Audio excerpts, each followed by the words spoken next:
Are there any Asian stereotypes that just irks you? It's like, we're nothing like that. That is so outlandish. I'm just so over you guys. Yeah. The small dick one. I hate that. First of all, not true. I did this joke in my first special. Like, I find it insulting. Like, Right. say I hook up with a girl, Yeah. and he was like, "Oh my God, the stereotype's not true. You don't have a small penis." And then I was like, "Thank you, but you just insulted my entire race of people." Yeah. But thank you. Yeah. And also, like, what do you want? You want a fortune cookie or something? Like, you know what I mean? Like, what kind of, you know? But not true. Right. Yeah. Rush Hour. What are your thoughts on Rush Hour movie coming out with the content disclaimer?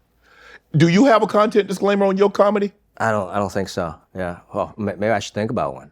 Probably Yeah. should. Is there content? Oh yeah. I saw it on TV, on like a TV thing, and then they're like, "This is now old stereotypes. It might not be, you know." Yes. Yeah. I mean, it's neither here. I thought it was funny. But I thought it was a great like, movie. like when you watch a movie, and I think people are trying to get away from that now. I mean, Yeah. movie studios and directors and producers and all those are trying to get away from that. But when you go back and you look at it, and there used to be a lot, like in 70s, 80s movies, 90s, there are a lot of It's crazy. stereotypes. Yeah. When you look at old movies, like, I think this movie would have still been just as funny had we not had the stereotypes. Or do you think sometimes, like, because I go back and look at old sitcoms, like Archie Bunker, and the things they would say, ain't no way in hell you could say that now. Right. But I think comedy evolves. Yes. And comedy lives in that time, and you got to watch that for what it is. Right, okay. Rush Hour, if those jokes came out today, it might not resonate with people, but at that time, it resonated. Yes. When I was watching Comic View, those jokes might not work now, you know, but it evolves. And whatever new jokes, new funny stuff is built upon those old jokes. So I don't think we should like delete it, forget it. You know, I think there's a place and time for everything. Where are you on when non-Asians play Asians in your culture?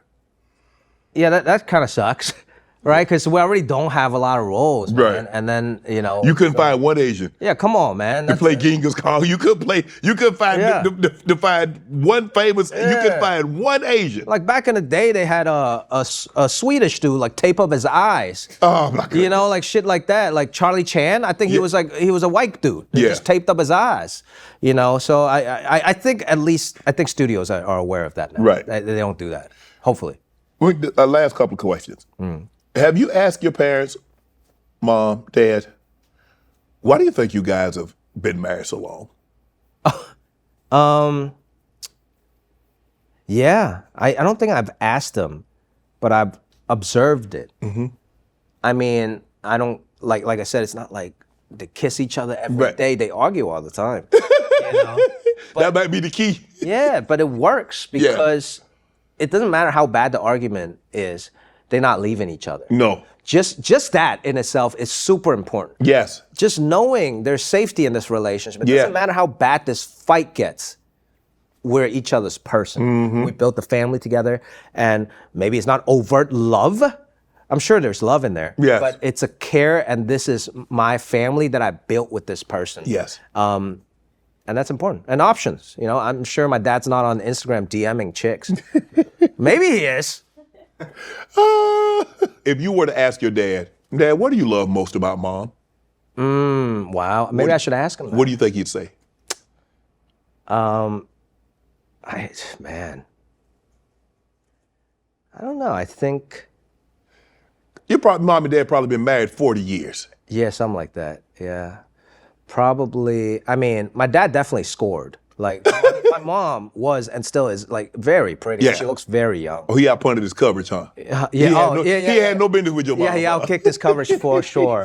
But I think, you know, my dad's a funny guy, but he could also be difficult at times. Right. And Women like funny. Yeah, my mom puts up with it, you know, and at this point, I do see a little overt show of affection in their acts. Yeah. Like they really try to take care of each other, which I think is really nice. Right. And I do think when one of them travel and the other one doesn't, they do miss each other. Right. So it's cute to see, and they're quite happy together. I read the tickets were 100 times harder to get your tickets than it was Lady Gaga's in Hong Kong, and Scalpers was marking them up 140%. Yeah, that's true. I really didn't expect that reaction, and I was super happy, but at the same time, it's a new level of stress I've never experienced, because I want all my fans to be happy. Right. And then when they can't get tickets or they're buying 10 times more expensive tickets, then I don't know what to do. I get sad, Right. I want to serve them. And I even did this thing where it's like, I'm adding a 5th show, but you guys can sign up my email list and then get a link, so make sure scalpers don't get it. Right. And then we're trying to fight all the bots with the scalpers. Yep. But it's a tough situation, and it's a good problem. But at the end of the day, I never expected my comedy to be that big. Right. And I want to give them a big show, but that comes with a certain amount of stress for sure. And sometimes, now I do arenas in some markets, like 10,000 people, 12,000 people.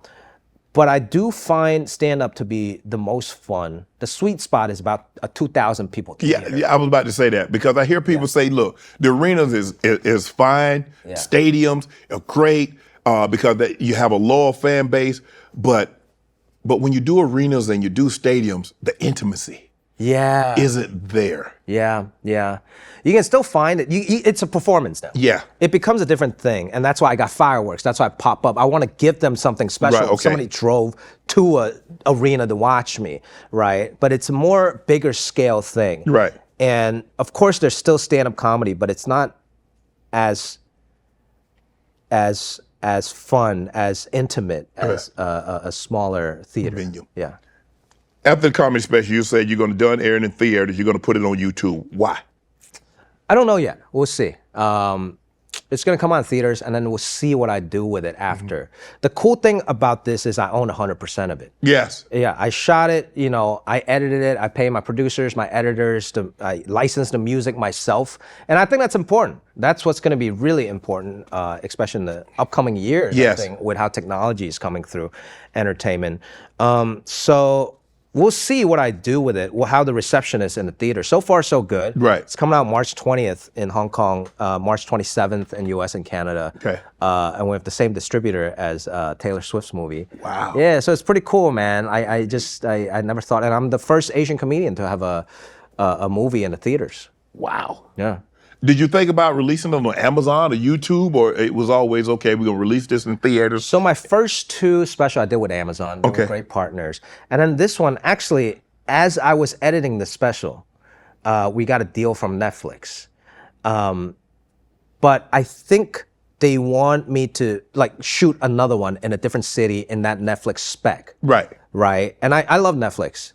But then I'm like, this is too special and too close to my heart. Right. People need to see this. There's just so many elements in this special I cannot recreate anywhere else. I don't care if it's Radio City, Madison. I just cannot recreate this. Correct. There's something emotional about this, So I think my next one I'll do it with Netflix.